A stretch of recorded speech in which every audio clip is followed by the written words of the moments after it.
Okay, folks, welcome to another episode of Young Justice Review. This time it's season 1, episode 4, Drop Zone. I'm here with Rich. Rich, what's going on, man? Hey, what's going on? I'm just here to discuss the episode. That's right. This one's pretty interesting. It kind of takes place in the same setting, so it moved kind of fast. Did you feel the same way?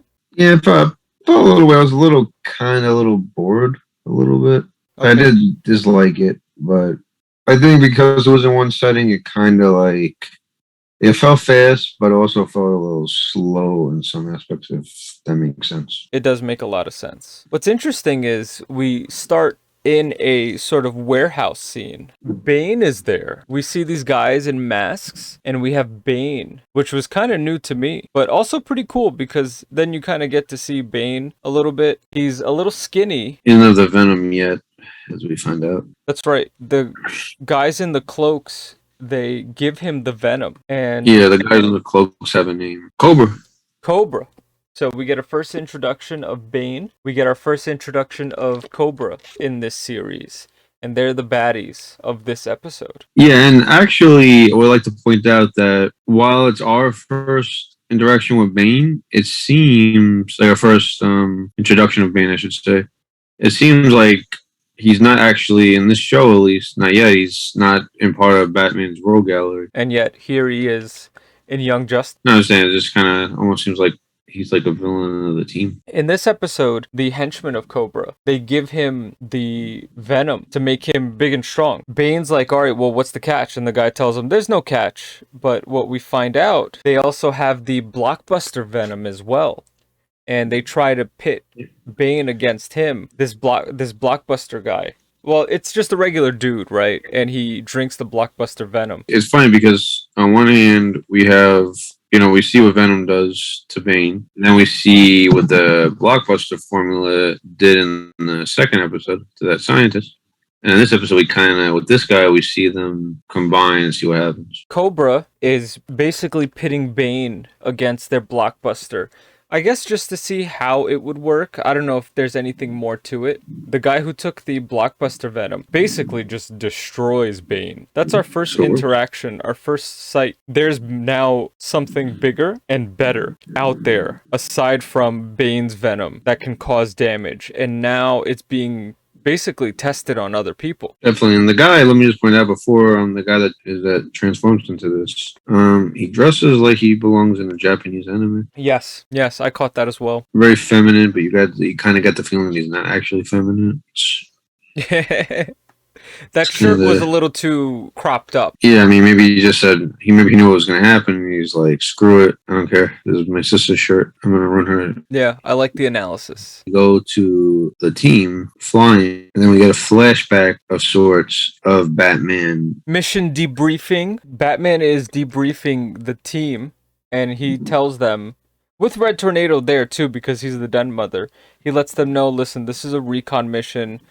We've got this thing going on, and I want you guys there. Recon. I want you to basically see what's going on. Right, and he's explaining everything to them. And he emphasizes recon. He emphasizes that do not basically get into anything. Don't get seen. You're just collecting information right now. So the team winds up coming together. Now they're officially, I guess, together, united as one in the bioship, and they go right into the start of their mission, their reconnaissance mission. Yeah, we're also introduced to their stealth suits. We are introduced to their stealth suits.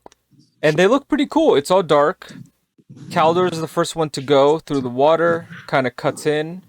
He doesn't necessarily take the lead, but he's the first one to go out and do his thing to set himself up to stop any of the whatchamacallits, to capture them or anything that will give off that they're there. Yeah, and also a funny thing recurring in this episode is who's going to be the leader.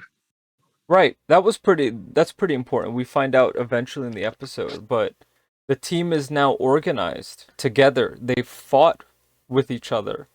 But one of the main things is now we need to solidify who is going to be the point person, I guess you can say. Because Who's going to be the one that makes the tough decisions. Yeah, while the team is being debriefed, Robin tells them who's going to be leader, and Batman says, I'm going to leave that for you guys to decide. And Robin automatically assumes he's going to be the leader because he's been at this longer than them, despite being the youngest. I guess because he has more experience working with someone who tells him this is the plan and this is how you do it, that I think he naturally thinks, okay, I know what I know and I'm going to do what I normally do, right? That kind of winds up costing them a little bit. Yeah, because he's so used to working with Batman that he just assumes to follow his lead. So eventually the team does wind up getting onto the island. They deactivate any of the sensors that kind of get them. And there's no psychic link set up. They eventually do set up a psychic link. Yeah, I think that was more on Miss Martian's part. I think she was too afraid to feel like she was, invading their privacy since she's still getting used to Earth. Yeah, still a little timid. She's got to kind of work through that. Hopefully she kind of gets a bit more comfortable. But they're still using their comms right now because they're still relatively fresh when it comes to teaming together. They're trying to figure it out. So they're better now than what they were episodes ago. But there's still a lot to learn, Rich. Yeah, we also got a lot of flirting from Miss Martian to Superboy and a little bit of Superboy to Miss Martian. And of course, we have Wally with Miss Martian. That's true. We do kind of get them flirting a little bit. She likes the shirt, man. I'm telling you. Like I said in the last few episodes, she likes the shirt. Oh yeah, because he can hear. He has super hearing, and I think he can also translate Spanish because at one point when they capture the people, he hears them. He hears Bane talking Spanish. Yeah, I don't know if it's so much that he can translate Spanish. I think he's so smart. I'm going to get probably Cadmus. Probably downloaded like stuff like that. Language translation. Not language translation, just told him Spanish. Interesting. But they told him like he taught English. That's what I think. I could be wrong, but I mean, it would take him not long to learn. I mean, if you think about it, especially since he was only 16 weeks, or 16 months, or 16 months. 16 weeks, I think. But now, 16 weeks. Okay, yeah, you're right. I think now he's probably at like about 30 weeks. I want to say somewhere close to there. No, yeah, but what I was just gonna say is like when you have like a baby. A young child, it's easier to teach them another language. You bring up an interesting point. So they wind up capturing them, but Bane has this idea. He's going to basically pit them against each other because he sees that they're fighting with one another. So he tricks them and makes them think that he's their friend and kind of becomes a pseudo leader, earns their trust, so that this way he can eventually go in and get what he needs to get, which is his stuff. And his divide and conquer. Divide and conquer. Yeah, you're right. You're right. And interesting that they fall for it, I guess because they're still young and still gullible and still not fully formed as a team. And also they probably figure like, what he says to them. He says, the enemy of my enemy is my friend. And that's how he gets them. Yeah, so they think he's more egotistical than anything, that he's really just Cobra. Right. So much that he would work with them. I guess egotistical is not the right word. So Bane is now like their pseudo leader, I guess, just for this part of the episode. So they break in, they kind of divide a little bit. They attack some of the Cobra henchmen. Robin goes in and hacks and finds out what's going on. And we first learn that the Bane Venom and the Blockbuster Venom, the shipments are there. But we've also find out that the Blockbuster Venom is like 3 times stronger than the Bane Venom. So they're using this, mass producing this, to sell to somebody who we don't know yet. We discover who's selling it is a person providing them, or who's buying is a person providing them with the venom. Yeah, very, very interesting. And we find out that it's Sportsmaster. Sportsmaster is the one. We get our first introduction of Sportsmaster, which is pretty cool. This whole thing is kind of like, there's a lot of Pens and Company Inc., if that makes any sense. The kind of cool thing about this episode is Bane's probably the only villain that fans, like casual fans, would even know. So but he is not center stage, really. You have Sportsman, you have Cobra, there's Blockbuster, and Shimmer. That's true. Shimmer's also in this episode, a lower character. So you got all these characters that fans aren't familiar with. And it's kind of cool the way on the show they spotlight those villains. So they wind up fighting. they have to escape because they're a little outnumbered. What we have now is the team is kind of together. Superboy has broken the beam. They have the psychic link. They've established that they have the psychic link when they were fighting. So they bounce, and it's at this point where we kind of come together, and they elect Aqualad as the leader of Young Justice. Yeah, and it was Robin's idea. It was Robin's idea, And that shows what kind of leader he's going to be in the future. That he was willing to step down. Right, he's willing to sacrifice. He's willing to know that he's not right for it at the moment. Not right at this time. And Aqualad tells him that. He said, "You know what? I will take on this burden for now. You were born to lead this team." Yeah, I mean, you could be telling the truth, or maybe he's just trying to be humble and in a way trying to thank him. I don't know. He's probably really means it, but. And I liked it. I thought that was pretty cool. We finally established a leader, and Aqualad is the current leader of Young Justice. Yes, the only character for the team, at least, that was solely created for the series. Come to find out, Rich, it's all a ruse. Bane is not their friend, and Bane is only in it for himself. What a surprise. Surprise, surprise. He tries to blow them up. Since they already have their psychic link set up, Aqualad tells Kid Flash, he's like, get a head start, as they're shocked and surprised that Bane has betrayed them. So Kid Flash takes the thing from him, and you could kind of see them starting to come together. I don't know if you noticed that. Once they've established the leader, now the team is kind of just, okay, the little things that they do, and they just needed someone to kind of take charge. Whereas when Aqualad was talking before, he was telling Robin, you're used to having Batman there. You're used to having your defined role and someone telling you what to do. We can't read your mind. And it's funny enough, they use the psychic link to read each other's mind and dictate things to do. So eventually we do get the fight outside, the main fight in this episode. Yes. Cobra is fighting Robin. At some point, he's also fighting Shimmer. Kid Flash is in there. Superboy is fighting the Blockbuster enemy. Monster. Sportsmaster. He saw earlier, like he noticed Miss Martian, even though she was not invisible, but what would you call it? She's in camouflage mode. Camouflage. I guess you could call it camouflage mode. And he noticed her, and he grabs her, and there's a little fight between them. So everybody kind of gets into the mix of everything. And this is now, they have a leader, they have an established person, and now they're fighting as a team. So what happens is, Sportsmaster, when he finds out M'gann is in her camouflage mode, he takes her and flies away. Now, what we don't know, and what we eventually find out, is that M'gann rigged the explosives onto that helicopter carrier so that when he's flying up in the air, she has the button. So she lets it explode. Sportsmaster gets upset, and Sportsmaster flies out. And for a moment, Rich, I thought to myself, I said, oh man, does Sportsmaster have a parachute?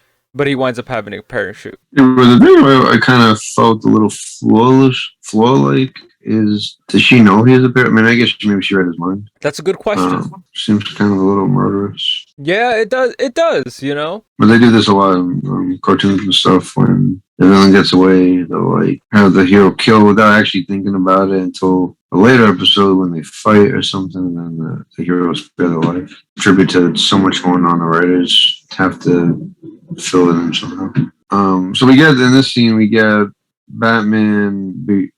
What starts out as berating the team for not following orders, not staying incognito, because they didn't just gather information like he wanted them. But then, surprisingly, he congratulates them for a job well done. That's right. He gives them a light verbal berating, letting them know it was supposed to be a reconnaissance mission. However, he does commend them for a job well done because they banded together. Even though the circumstances had changed, they managed to blow up the Blockbuster Venom, or at least so we think. They managed to stay alive, which was very important, and they worked as a team. So I think that's why Batman was proud of them. Definitely. He's probably more happy that they worked as a team. So come to find out, this dude Sportsmaster, he's working with the light. and he managed to get himself only one vial of the blockbuster venom. And he's working for the light. Now this thing is unpacking. The light return in this episode. And now all bets are off. This thing has completely been blown way out of proportion. And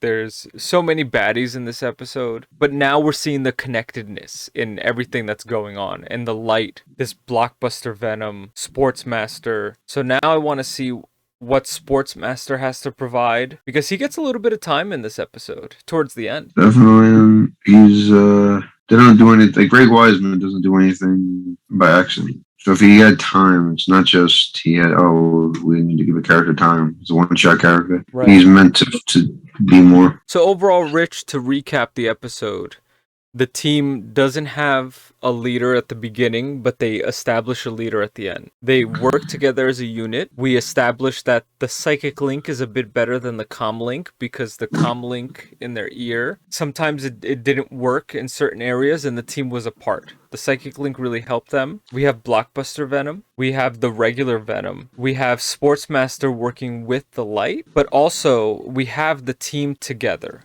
And now they are one official unit. And even more important, we get a rare scene of Batman actually congratulating him. A happy Batman, if you will. Maybe a whelmed Batman. Yeah, probably. I want to say whelmed. I think he gave them their due diligence, you know? Yeah, which is ironic because the way Batman usually is portrayed, kind of quiet and to himself. Overall, Rich, what would you rate this episode out of 10? I give it a 7.5. Well, I liked it a lot. It's just sometimes, like I said, it was a little slow for me with Bean. It was a fast episode, but it was still a little slow for me. Not many settings. It's really just... 3 if you count the bioship. Yeah, okay. And I guess the light, wherever the light is. So really 4, but for the most part, they're on the island. And then you get bits at Mount Justice where the light are and in the bioship. What's your rating? I would give this about a 7.5 as well. I like the fact that they were in only a few locations and kind of really one main location. We're setting up a lot. We're further establishing the light. We're now introducing more people. I'm just worried that they're just going to start to like pile up people for this thing. I want them to kind of settle in instead of introducing so many people. I give it a 7.5 out of 10 because now we have Aqualad as the leader. And I think Aqualad is a very strong leader in this case. So 7.5, really good. All right, folks, that was episode 4 of Young Justice Review.